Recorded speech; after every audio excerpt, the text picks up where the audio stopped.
அமரர் கல்கி எழுதிய பொன்னியின் செல்வன் சுருக்கப்பட்ட பதிப்பு. அத்தியாயம் 42. மதுராந்தகத்தேவர். வந்தியத்தேவன் குதிரையை தட்டிவிட்டான். பழையாறையை குறியாக வைத்துக் கொண்டு போய்க் கொண்டிருந்தான். இளவரசி குந்தவியிடம் தாங்கள் கூறிய பணியை நிறைவேற்றிவிட்டேன் என்று சொல்லும்போது தனக்கு ஏற்படக்கூடிய மகிழ்ச்சியை அவன் உள்ளம் எண்ணி பார்த்தது. தேவியன் முகம் அதை கேட்டு எவ்வண்ணம் மலர்ந்து பொலியும் என்பதை நினைத்தான். கடைசியாக பிற்பகலில் சூரியன் அஸ்தமிப்பதற்கு 2 நாளிகை இருந்தபோதுதான் பழையாறை கோட்டையின் பெரிய சுவர் அவன் கண்ணுக்கு புலப்பட்டது. குதிரையின் வேகத்தை அவன் குறைத்து கொண்டு கோட்டை வாசலை நெருங்கிய போது மற்றொரு திசையிலிருந்து ஒரு கூட்டம் வருவதை கண்டான். வேல் பிடித்த வீரர்கள், விருதுகளை சுமந்தவர்கள், குதிரைகள் ஏறி வந்தவர்கள், இவ்வளவு பேருக்கும் நடுவில் தாமரை பூ வடிவமாக அமைந்த ஒரு தங்க ரதம். ஆஹா, அந்த ரதத்தில் வீற்றிருப்பது யார்? இளவரசர் மதுராந்தகத்தேவர் அல்லவா? சற்று நேரத்திற்கெல்லாம் பழையாறை கோட்டை கதவு திறந்தது. மதுராந்தகத்தேவரும் அவருடைய பரிவாரங்களும் வந்தியத்தேவனும் கோட்டைக்குள் பிரவேசித்தார்கள். சுந்தர சோழ சக்கரவர்த்திக்கு முன்னால் சோழ நாட்டில் அரசு செலுத்தியவர் அவருடைய பெரிய தந்தை கண்டராதித்த சோழர். அவரும் அவருடைய தர்ம பத்தினியான மலவரையர் மகள் செம்பியன் மாதேவியும் சிவபக்த சிகாமணிகள். சிவாலய திருப்பணிகளிலேயே தங்கள் வாழ்க்கையை அவர்கள் முழுவதும் ஈடுபடுத்தியவர்கள். தமிழ்நாடெங்கும் சிதறி கிடந்த தேவார திருப்பதிகங்களை தொகுத்துச் சேர்க்க கண்டராதித்தர் ஆசை கொண்டிருந்தார். அந்த ஆசை அவர் ஆயுள் காலத்தில் நிறைவேறவில்லை. கண்டராதித்தருக்கு போர் செய்து ராஜ்யத்தை விஸ்தரிப்பதில் நம்பிக்கை இருக்கவில்லை. போர்களினால் மனிதர்கள் அடையும் துன்பங்களைக் கண்டு வருந்தியவரானபடியால் கூடிய வரையில் சண்டைகளை விளக்க முயன்றார். சமாதானத்தையே நாடினார். இதன் காரணமாக அவர் ஆட்சி காலத்தில் சோழ சாம்ராஜ்யம் மிக சுருங்கலாயிற்று.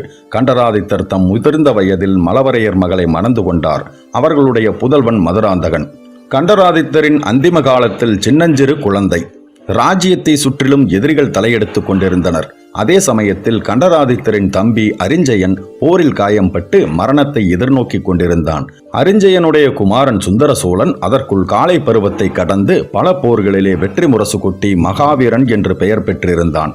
ஆதலினால் கண்டராதித்தர் தமக்கு பின்னர் சுந்தர சோழனே பட்டத்திற்கு உரியவன் என்று முடிவு கட்டி குடிமக்களுக்கும் அறிவித்து விட்டார். தன்னால் சிம்மாசனம் சம்பந்தமான குடும்பச் சண்டைகள் உண்டாகாதிருக்கும் பொருட்டு சுந்தர சோழருடைய சந்ததிகளே பட்டத்திற்கு உரியவர்கள் என்றும் சொல்லிவிட்டார். தமது குமாரன் மதுராந்தகனை சிவபக்தனாக வளர்த்து சிவ கைங்கரியத்தில் ஈடுபடுத்த வேண்டும் என்று தன் மனைவியிடமும் அவர் சொல்லியிருந்தார். இவையெல்லாம் அந்நாட்களில் நடந்த நாடறிந்த விஷயங்களாக இருந்தன. செம்பியன் மாதேவி தன் கணவருக்கு அளித்த வாக்கை நிறைவேற்றி வந்தாள். மதுராந்தகனுடைய சிறு பிராயத்திலேயே அவன் உள்ளத்தில் சிவபக்தியையும் உலக வாழ்வில் வைராகியத்தையும் உண்டாக்கி வளர்த்து வந்தாள். ஏறக்குறைய 20 வயது வரையில் மதுராந்தகன் அன்னையின் வாக்கையே வேத வாக்காக கொண்டு நடந்து வந்தான். ராஜ்ய விவகாரங்களில் அவனுக்கு சிறிதும் பற்று ஏற்படவில்லை.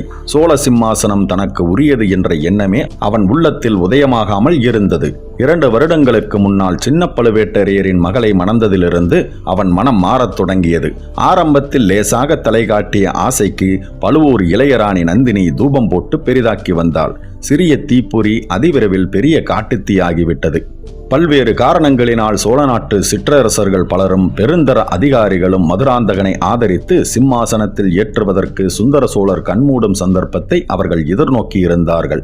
ஆனால் மதுராந்தகனோ அவ்வளவு காலம் காத்திருப்பதற்கே விரும்பவில்லை. சுந்தர சோழருக்கு சிம்மாசனத்தில் பாத்தியதை இல்லை என்றும் தனக்கே சோழ சாம்ராஜ்யம் வந்திருக்க வேண்டும் என்றும் அவன் எண்ணத் தொடங்கினான்.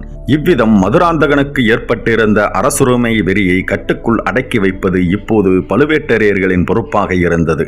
அவசரப்பட்டு காரியத்தை கெடுத்துவிட அவர்கள் விரும்பவில்லை. சுந்தர சோழரின் 2 புதல்வர்களும் வீராதி வீரர்கள். அவர்களுடைய வீரச் செயல்களினாலும் பிற குணாதிசயங்களினாலும் குடிமக்களின் உள்ளங்களில் அவர்கள் இடம் பெற்றிருந்தனர். கொடும்பாளூர் வேளார், திருக்கோவிலூர் மலையமான் என்னும் 2 பெரும் தலைவர்கள் சுந்தர சோழரின் புதல்வர்களை ஆதரித்து நின்றார்கள். சோழர்களின் போர்ப்படையில் ஒரு பெரும் பகுதி வீரர்கள் சுந்தர சோழரின் புத்திரர்களையே விரும்பினார்கள். ஆகையால் சக்கரவர்த்தி உயிரோடு இருக்கும் வரையில் பழுவேட்டரையர்கள் பொறுமையுடன் இருக்க தீர்மானித்தார்கள். இதற்கிடையில் சக்கரவர்த்தியின் மனமும் சிறிதளவு மாறியிருந்ததை அவர்கள் அறிந்து கொண்டார்கள். தமக்கு பிறகு இளவரசர் மதுராந்தகனுக்குத்தான் பட்டம் என்று சுந்தர சோழரே சொல்லிவிட்டால் ஒரு தொல்லையும் இல்லை. இதற்கு குறுக்கே நின்று தடை செய்யக்கூடியவர்கள் இளைய பிராட்டியும் செம்பியன் மாதேவியும் தான். இளைய பிராட்டியின் சூழ்ச்சிகளை மாற்று சூழ்ச்சிகளினால் வென்றுவிடலாம். ஆனால் தமிழ்நாடெங்கும் தெய்வாம்சம் பெற்றவராக போற்றப்பட்டு வரும் செம்பியன் மாதேவி தடுத்து நின்றால் அந்த தடையை கடப்பது எளிதல்ல. அந்த பெருமாட்டி தாம் பெற்ற புதல்வன் சிம்மாசனம் ஏறுவதை விரும்பவில்லை என்பது எங்கும் பரவியிருந்தது. அன்னையின் வார்த்தையை மீறி மகன் சிம்மாசனம் ஏறுவதை குடிமக்கள் எப்படி ஏற்றுக்கொள்வார்கள்?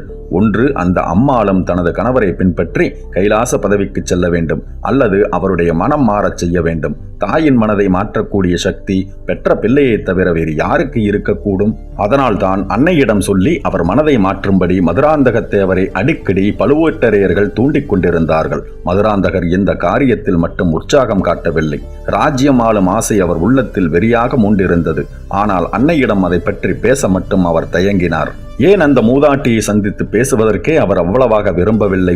இப்போது செம்பியன் மாதேவியே தஞ்சைக்கு செய்தி சொல்லி அனுப்பியிருந்தார். தமது கணவருடைய விருப்பங்களில் முக்கியமானதொரு விருப்பத்தை நிறைவேற்ற திட்டமிட்டிருப்பதாகவும் அந்த சந்தர்ப்பத்தில் தம் குமாரன் தம்முடன் இருக்க வேண்டும் என்றும் தெரியப்படுத்தியிருந்தார்.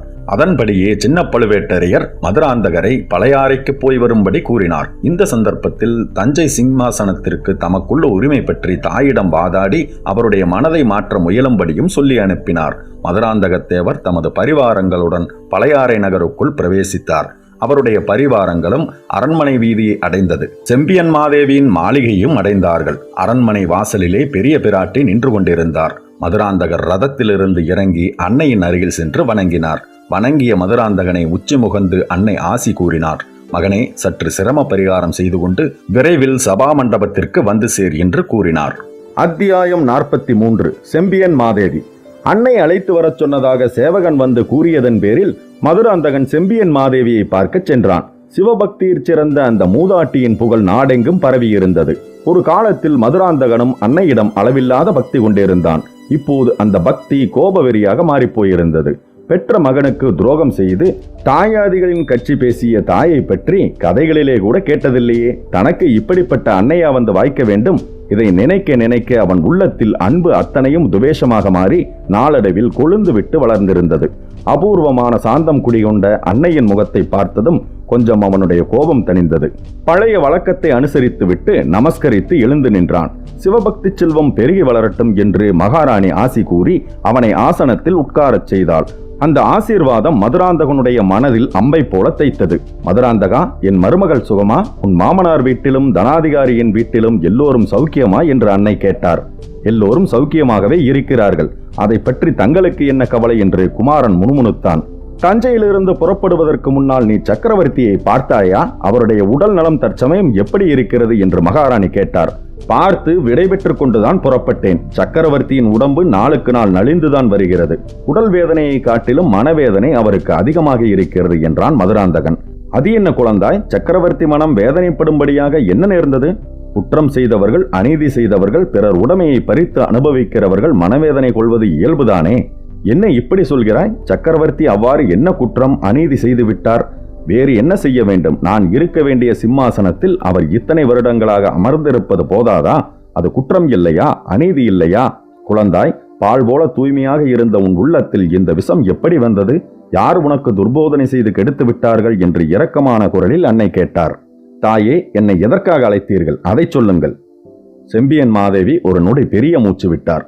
பிறகு கூறினார், உன்னுடைய குணத்தில் ஏற்பட்டிருக்கும் மாறுதல்கள் எனக்கு பிரமிப்பை உண்டாக்குகின்றது. பழுவேட்டரையர் மாளிகையில் 2 வருஷ வாசம் இப்படி உன்னை மாற்றிவிடும் என்று நான் கனவிலும் நினைக்கவில்லை.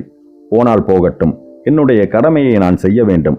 உன் தந்தைக்கு நான் அளித்த வாக்குறுதியை நிறைவேற்ற என்னால் இயன்ற வரையில் முயல வேண்டும். மகனே, உன்னை அழைத்த காரியத்தை சொல்வதற்கு முன்னால் என்னுடைய கதையை, அதாவது உன் தந்தையை மணந்த வரலாற்றை கூற வேண்டும். சற்று பொறுமையாக கேட்டுக்கொண்டிரு. மதுராந்தகன் பொறுமையுடன் கேட்டுக்கொண்டிருக்க போவதற்கு அறிகுறியாக கால்களை மண்டி ஓட்டுக்கொண்டு கைகளை பீடத்தில் நன்றாக ஊன்றிக்கொண்டு உட்கார்ந்தான். உன் தந்தை சோழ நாட்டின் சிம்மாசனத்தில் அமர்ந்தார். அது முதல் பற்பல சிவஸ்தலங்களுக்கும் சென்று ஆலய தரிசனம் செய்து வந்தார். அவருக்கு வயது அப்போது 40 இருந்தது. இளம் வயதில் அவர் மணந்து கொண்டிருந்த மாதரசி காலமாகிவிட்டார். மறுபடியும் கல்யாணம் செய்து கொள்ளும்படி எண்ணமே அவருக்கு இருக்கவில்லை. மீண்டும் மனம் புரிந்து கொள்வதில்லை என்று விரதம் கொண்டிருந்தார். ஆனால் அவருடைய புனித உள்ளம் இந்த பேதையை கண்டதினால் சலனமடைந்து என் தந்தையின் முன்னிலையில் என் விருப்பத்தை கேட்டார். அவரை மணந்து கொள்ள பூரண சம்மதம் என்பதை தெரிவித்தேன். எங்களுக்கு விரைவில் திருமணம் நடந்தது. அதன் பயனாக உன் பாட்டனார் இழந்திருந்த செல்வாக்கை மீண்டும் அடைந்து மலவரையர் என்ற பட்டப்பெயரையும் பெற்றார். மகனே, எனக்கும் உன் தந்தைக்கும் திருமணம் நடந்த பிறகு நாங்கள் இருவரும் மனம் விட்டு பேசி ஒரு முடிவுக்கு வந்தோம். சிவபெருமானுடைய திருப்பணிக்கு எங்கள் வாழ்க்கையை அர்ப்பணம் செய்வது என்றும் இருவரும் மகப்பேற்றை விரும்புவதில்லை என்றும் தீர்மானித்திருந்தோம். அதற்கு ஒரு முக்கிய காரணம் இருந்தது குழந்தாய். இதையெல்லாம் உன்னிடம் சொல்ல வேண்டிய அவசியம் ஏற்படும் என்று நான் கனவிலும் கருதவில்லை. ஆயினும் அத்தகைய அவசியம் நேர்ந்து விட்டதனால் சொல்கிறேன். கொஞ்சம் செவி கொடுத்து கவனமாக கேள். இவ்விதம் செம்பியன் மாதேவி கூறி மீண்டும் ஒரு நெடுமூச்சு விட்டார். மதுராந்தகனும் முன்னை காட்டிலும் அதிக சிரத்தையுடன் காது கொடுத்து கேட்கத் தொடங்கினான். சிவபக்தியை உருவெடுத்தாற் போல் விளங்கிய மாதரசி செம்பியன் மாதேவி தொடர்ந்து கூறினார். மகனே, உன் தந்தை கண்டராதித்த தேவர் சிம்மாசனம் ஏறிய பொழுது சோழ ராஜ்யத்தில் ஒரு சங்கடமான நிலைமை ஏற்பட்டிருந்தது. உன் பாட்டனார் பராந்தக சக்கரவர்த்தியின் பெருமையை நீ அறிந்திருக்கிறாய். அவருடைய ஆட்சி காலத்தில் சோழ ராஜ்யம் தெற்கே ஈழநாடு வரையிலும் வடக்கே கிருஷ்ணா நதி வரையிலும் பரவியிருந்தது. ஆனால் அவருடைய அந்திம காலத்தில் ராஜ்யத்திற்கும் ராஜகுலத்திற்கும் பல விபத்துகள் ஏற்பட்டன. இரட்டை மண்டலத்து படைகள் படையெடுத்து வந்தன. பராந்தக சக்கரவர்த்தியின் மூத்த புதல்வரும் ஒப்புவமை இல்லாத வீராதி வீரரும் உன் பெரிய தகப்பனாருமான ராஜாதித்த தேவர் இரட்டை மண்டலத்து மாபெரும் படையை எதிர்க்க புறப்பட்டார். வடக்கே தக்கோலம் என்னும் இடத்தில் மாபெரும் போர் நடந்தது. லட்சக்கணக்கான வீரர்கள் மாண்டார்கள். இரத்த வெள்ளம் பெருக்கெடுத்து ஓடியது. இரட்டை மண்டலத்தாரின் படை சிதறி ஓடியது. ஆனால் அந்த போரில் ராஜாதித்த தேவர் பலியாகிவிட்டார். உன்னுடைய சித்தப்பா அரிஞ்சய தேவரும் அந்த போரில் ஈடுபட்டு படுகாயமடைந்தார்.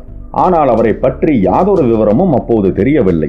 அரிஞ்சய தேவரின் மூத்த புதல்வர் சுந்தர சோழர் சின்னஞ்சிறு வயது பிள்ளை ஈழப்போருக்கு சென்றிருந்தார். அவரை பற்றியும் செய்தி கிடைக்கவில்லை. ராஜகுலத்தில் பிறந்து அச்சமயம் தஞ்சை அரண்மனையில் பராந்தக சக்கரவர்த்தியின் அருகில் இருந்தவர் உன் தந்தைதான். ஆனால் உன் தந்தையோ இளம் வயதிலேயே ராஜ்ய விவகாரங்களை வெறுத்து சிவபெருமானிடம் மனதை செலுத்தி வந்தார். அவருக்கு யுத்தம் என்றால் பிடிப்பதில்லை. மன்னர்களின் மண்ணாசை காரணமாக மக்கள் போரிட்டு மடிவானேன் என்றும் அவர் வருந்தினார். தந்தையிடமும் சகோதரர்களிடம் அதை குறித்து வாதிட்டார். சிவஞான செல்வர்களான பெரியோர்களின் சகவாசத்திலும் புண்ணியஸ்தல யாத்திரையிலும் ஆலய வழிபாட்டிலும் காலத்தை செலவிட்டார். வாழ்வேல் முதலிய ஆயுதங்களை கையினால் தொடவும் அவர் விரும்பவில்லை. யுத்த தந்திரங்களிலும் போர் முறைகளிலும் அவர் பயிற்சி பெறவில்லை. பொய்யும் புனை சுருட்டும் வஞ்சகமும் வேஷமும் சூழ்ச்சிகளும் மறுசூழ்ச்சிகளும் கொலை முதலிய பாவங்களும் நிறைந்தது ராஜாங்கம் என்பதை அவர் நம்பினார். மகனே, விதிவசத்தால் அப்படிப்பட்ட கொள்கையுடைய உன் தந்தை இந்த சோழ நாட்டின் பாரத்தை வகிக்கும்படியாக நேர்ந்துவிட்டது.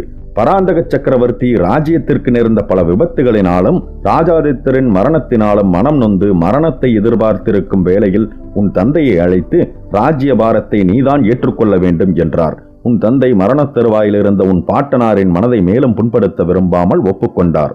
உன் தந்தையை எனக்கு முன்னால் மணந்திருந்த பாகியவதியான வீரநாராயணி தேவி அதற்கு முன்னரே சிவபதம் அடைந்து விட்டார். நானோ அப்போது உன் தந்தையை பார்த்ததே இல்லை. ஆகையால் உன் தந்தையின் காலத்திற்கு பிற்பாடு சோழ மகாராஜ்யம் என்ன ஆவது என்ற கவலை உன் பாட்டனாருக்கு ஏற்பட்டது. அதிர்ஷ்டவசமாக அச்சமயத்தில் உன் சிறிய தந்தையின் குமாரரை தேடுவதற்காக ஈழத்திற்கு போனவர்கள் அங்கே ஒரு தீவில் சுந்தர சோழரை கண்டுபிடித்து அவரை அழைத்து கொண்டு வந்தார்கள். பராந்தக சக்கரவர்த்தி சுந்தர சோழரிடம் அளவில்லாத பிரியம் வைத்திருந்தார். குழந்தையாயிருந்த நாளிலிருந்து மடியில் வைத்து தாளாட்டி பாராட்டி வளர்த்து வந்தார். பெரியோர்கள் பலர் சுந்தர சோழரின் மூலமாய் சோழகுலம் மகோன்னதம் அடையப் போகிறது என்று சொல்லியிருந்தார்கள். இத்தகைய காரணங்களினால் உன் பாட்டனாருக்கு சுந்தர சோழர் மீது மிகுந்த அன்பு உண்டாயிற்று.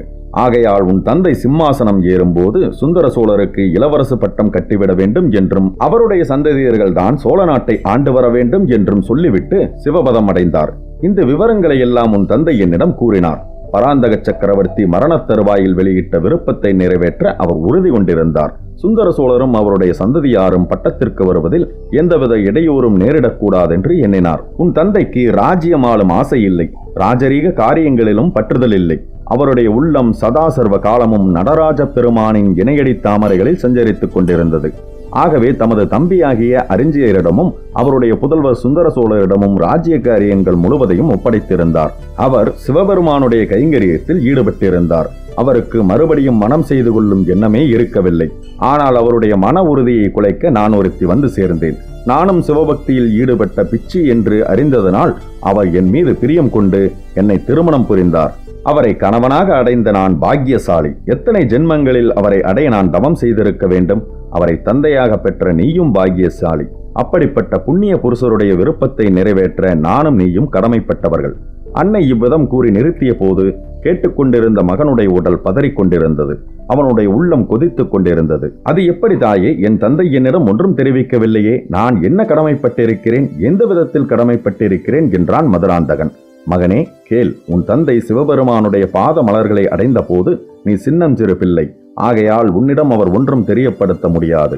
ஆனால் என்னிடம் சொல்லிவிட்டு போனார். அவருடைய வாக்கை நிறைவேற்ற வேண்டிய பொறுப்பை என் மீது சுமத்திவிட்டு போனார். மகனே, உன்னை இந்த மண்ணுலக வாழ்க்கையில் பற்றுதல் கொள்ளாமல் சிவபக்தர் சிகாமணியாக்கும்படி வளர்ப்பேன் என்று உன் தந்தைக்கு வாக்கு கொடுத்தேன். அதை நிறைவேற்றிவிட்டதாகவே சில காலத்திற்கு முன்பு வரையில் எண்ணி இருமாந்திருந்தேன். ஆனால் சில நாட்களாக நான் ஏதேதோ கேள்விப்படுகிறேன். அப்படிப்பட்ட பேச்சை கேட்கும் போதெல்லாம் என் நெஞ்சு புண்ணாகிறது. நான் கேள்விப்படுவதெல்லாம் பொய்யென்று நீ உறுதி சொல்லி என் நெஞ்சில் உள்ள புண்ணை ஆற்றமாட்டாயா என்று அன்னை செம்பியன் மாதேவி கெஞ்சினாள். தாயே, உங்களுடைய மர்மமான வார்த்தைகள் என்னுடைய நெஞ்சையும் புண்ணாக்குகின்றன. தாங்கள் என்ன கேள்விப்படுகிறீர்கள்? என்னிடம் என்ன எதிர்பார்க்கிறீர்கள்? என்னிடம் என்ன உறுதி கேட்கிறீர்கள் என்று மதுராந்தகன் சீறினான். அத்தியாயம் 44. நீயும் ஒரு தாயா? குழந்தாய், சோழகுலத்து சிம்மாசனத்தில் ஏற நீ ஆசை கொண்டிருக்கிறாய் என்று கேள்விப்படுகிறேன். உன் உள்ளத்தையும் நம் விரோதிகள் அவ்விதம் கெடுத்து விட்டார்கள் என்று அறிகிறேன். நான் இவ்வாறு கேள்விப்பட்டது உண்மையல்ல என்று நீ கூறினால் என் மனம் நிம்மதியடையும் என்றாள் மூதாட்டி. மதுராந்தகன் இதுவரை உட்கார்ந்திருந்த பீடத்திலிருந்து எழுந்து நின்றான். அவனுடைய படபடப்பை பார்த்ததும் தாயும் எழுந்தாள். என்னுடைய மனதை விரோதிகள் யாரும் கெடுக்கவில்லை. என்னை சிம்மாசனம் ஏற்ற விரும்புகிறவர்கள் என் விரோதிகளா? எனக்காக தங்கள் உயிரையும் கொடுக்க முன் வந்திருப்பவர்கள் என் விரோதிகளா? ஒரு நாளும் இல்லை. உண்மையில் என் ஜென்ம விரோதி யார்? என்னை பெற்றவளாகிய நீதான் என்று மதுராந்தகன் கூவினான்.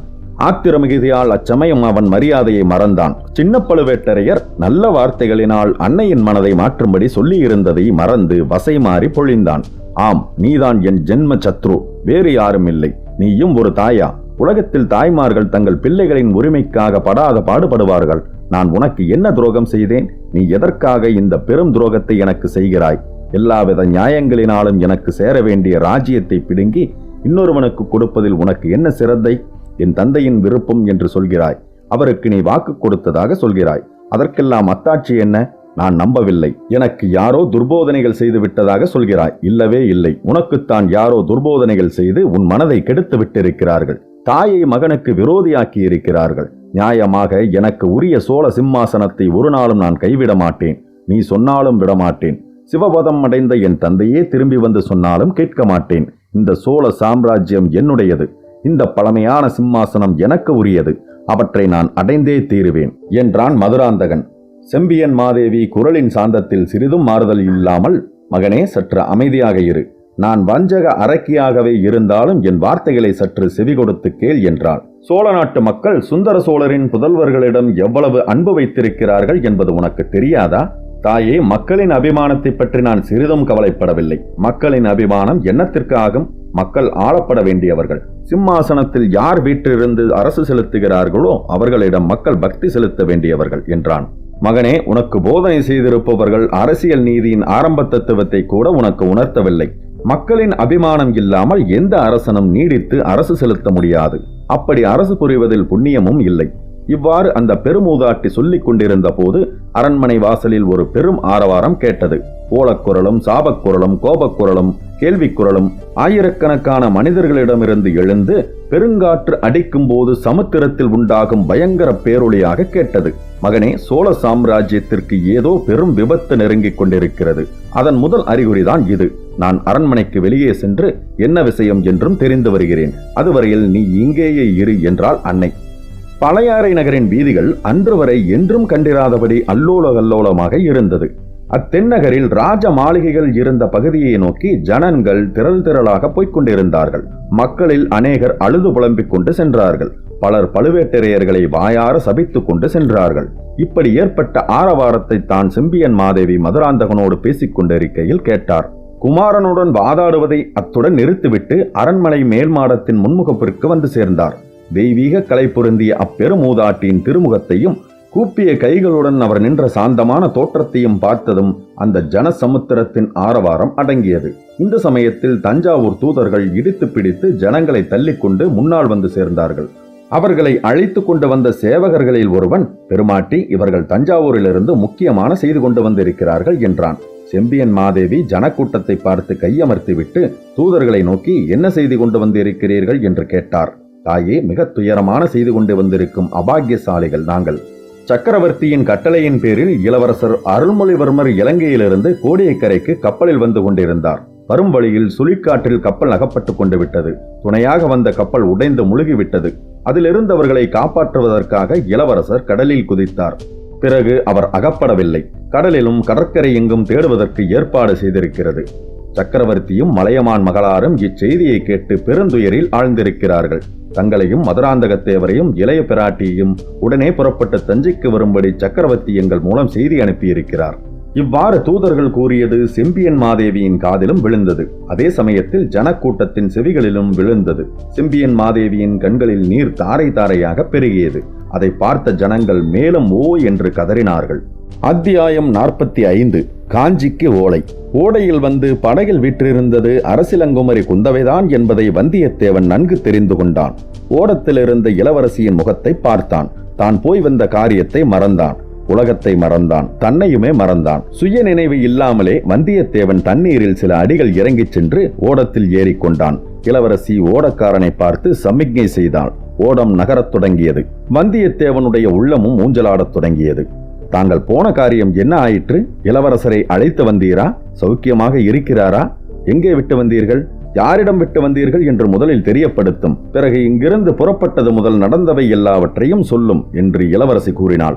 அதற்கு வந்தியத்தேவன், தேவி, தங்களிடம் ஒப்புக்கொண்டு போன காரியத்தை வெற்றிகரமாக முடித்திராவிட்டால் தங்களிடம் திரும்பி வந்து என் முகத்தை காட்டியிருப்பேனா? இளவரசரை இலங்கையிலிருந்து அழைத்து கொண்டு வந்தேன். அதற்கேற்பட்ட ஆயிரம் இடையூறுகளையும் வெற்றி கொண்டு அழைத்து வந்தேன். இளவரசர் சுகமாக இருக்கிறார் என்று நான் சொல்ல முடியாது. ஆனால் நான் அவரை விட்டு பிரியும் போது அவருக்கு கடுமையான ஜுரம். ஆனால் பத்திரமான கைகளில் அவரை ஒப்படைத்து வந்திருக்கிறேன். ஓடக்கார பெண் பூங்குழலியிடமும் பூக்கார சேந்தனமிதனிடமும் இளவரசரை விட்டு வந்திருக்கிறேன் என்றான். தேவி, தங்களுடைய கருணையினால் ஒளிந்தும் மறைந்தும் தந்திர மந்திரம் செய்தும் இல்லாதது பொல்லாததை சொல்லியும் பகைவர்களிடமிருந்து தப்பி வர வேண்டியதாயிற்று. அரசிலங்குமரி, இந்த வேலையை இனி என்னால் செய்ய முடியாது. விடை கொடுங்கள் என்றான். ஐயோ, நீங்களுமா என்னை கைவிட்டு போய்விட எண்ணுகிறீர்கள்? நான் எப்படி தங்களை கைவிட முடியும்? ராஜாதி ராஜாக்கள் தங்களுடைய மணிப்புற்கரத்தை கைப்பற்ற தவம் கிடக்கிறார்கள். நானோ குற்றவேல் செய்ய வந்தவன் என்றான் வந்தியத்தேவன். இளைய பிராட்டி அப்போது தன்னுடைய திருக்கரத்தை நீட்டினான். இது கனவா நனவா என்ற தயக்கத்துடன் வந்தியத்தேவன் அந்த மலர்கரத்தை தன் இரு கைகளினாலும் பற்றி கண்களில் ஒற்றிக் கொண்டான். அவனுடைய உள்ளமும் உடம்பும் பரவசமடைந்தன. வானர்குலத்து வீரரே, உமது கரத்தை பற்றிய இந்த என் கரம் இன்னொரு ஆடவனுடைய கையை ஒரு நாளும் பற்றாது. வல்லவரையன் சொல்லிழந்து செயலிழந்து குந்தவியின் கண்ணீர் ததும்பிய கண்களை பார்த்த வண்ணம் மதியும் இழந்து நின்றான். ஐயா, உம்முடைய பதட்டமான காரியங்களினால் உமது உயிருக்கு ஏதேனும் அபாயம் நேர்ந்தால் என்னுடைய கதி என்ன ஆகும் என்பதை சிறிது எண்ணி பாருங்கள். தேவி, தங்களுடைய இதய சிம்மாசனத்தில் இடம்பெற்ற இந்த பாக்கியசாலி உயிருக்கு பயந்த கோழையாயிருக்க முடியுமா? கோழைத்தனம் வேறு, ஜாக்கிரதை வேறு. ஐயா, முதன் மந்திரி அனிருத்தருக்கு கூட தங்கள் வீரத்தை பற்றி ஐயம் கிடையாது. முதன் மந்திரி காஞ்சிக்கு மிகவும் நம்பிக்கையான ஒருவரை அனுப்ப விரும்புகிறார். உம்மை அனுப்பலாம், நம்பி அனுப்பலாம் என்று நான் உறுதியளித்திருக்கிறேன். என்னை காஞ்சிக்கு அனுப்பாதீர்கள் தேவி. ஏன்? அங்கே என் எஜமானர் இருக்கிறார். அவர் கேட்டால் நான் எல்லா விவரங்களையும் சொல்லித்தான் ஆக வேண்டும். பழுவேட்டரையர்களும் மற்ற சிற்றரசர்களும் செய்யும் சதியை பற்றி அறிந்தால் உடனே வெகுண்டு எழுவார். சக்கரவர்த்தியை சிறை வைப்பது போல வைத்திருக்கிறார்கள் என்று அறிந்தால் உடனே படையெடுத்து கிளம்புவார். பொன்னியின் செல்வரை பற்றிய செய்தி அவர் காதில் எட்டியிருந்தால் இதற்குள்ளே ஒரு வேளை புறப்பட்டிருந்தாலும் புறப்பட்டிருப்பார். அதற்காகத்தான் உம்மை அனுப்ப விரும்புகிறேன். அவர் காஞ்சியை விட்டு புறப்படாமல் எப்படியாவது தடுத்து விட வேண்டும். நான் காஞ்சியை அடைவதற்குள் அவர் புறப்பட்டிருந்தால் வழியில் அவர் எங்கே இருந்தாலும் அங்கே போய் சேர்ந்து கொள்ளுங்கள். எல்லாவற்றையும் விட முக்கியமாக நீங்கள் அவசியம் செய்ய வேண்டிய காரியம் ஒன்று இருக்கிறது. சொல்லுங்கள். பெரிய பழுவேட்டரையர் இளையராணியுடன் கடம்பூர் மாளிகைக்கு புறப்பட்டு விட்டார் என்ற செய்தி கிடைத்திருக்கிறது. உண்மையில் இளையராணிதான் போகிறாளா அல்லது இளையராணியின் பல்லக்கில்? இல்லை, இளையராணியே தான் போகிறாள். என் சித்தப்பாதான் இன்னும் அங்கே இருக்கிறாரே. எதற்காக போகிறார்களாம்? ஆதித்த கரிகாலனையும் கடம்பூருக்கு வரும்படி அழைத்திருக்கிறார்கள். கல்யாண பேச்சு என்பது வெளிப்படையான காரணம். ராஜ்யத்தை இரண்டாக பிரித்து கொடுத்து சமாதானம் செய்து வைக்கப் போவதாகவும் ஒரு பேச்சு நடந்து வருகிறது.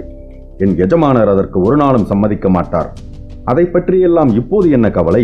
பின்ன என்ன கவலை தேவி? ஐயா, என்னுடைய பயம் என் தமையனை பற்றியது, பழுவூர் ராணியை பற்றியது. அவர்கள் சந்தித்தால் என்ன நேரிடுமோ என்று எண்ணி என் உள்ளம் கலங்குகிறது. அவர்கள் தனியாக சந்திக்க முடியாதபடி நீங்கள் தான் தடை செய்ய வேண்டும். தேவி, அவர் ஒன்று செய்தால் அதை தடை செய்ய யாரால் முடியும்? ஐயா, என் தமையனை காப்பாற்றும் இரும்பு கவசம் போல நீங்கள் உதவ வேண்டும். எப்படி செய்வீர்கள் என்று எனக்கு தெரியாது. அவர்களை எப்படியேனும் சந்திக்க முடியாதபடி செய்தால் மிகவும் நலமாக இருக்கும். தேவி, என்னால் இயன்ற முயற்சிகளை செய்து பார்க்கிறேன். தோல்வியடைந்தால் என்னை குற்றம் சொல்ல வேண்டாம் என்றான் வந்தியத்தேவன். ஐயா, தாங்கள் தோல்வியடைந்தாலும் வெற்றி அடைந்தாலும் என் இதய சிறையிலிருந்து இந்த ஜென்மத்தில் தங்களுக்கு விடுதலை கிடையாது என்றாள் அரசிலங்குமரி.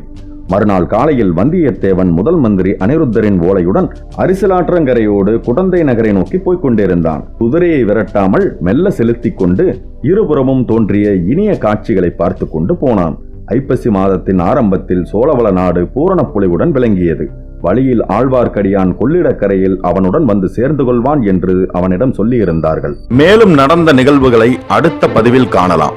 பொன்னியின் செல்வன் கதையின் மூலமாக தொடர்ந்து பயணிப்போம். நீங்களும் நானும் வந்தியத்தேவனுடன். அன்புடன் உங்கள் கார்த்திகேயன்.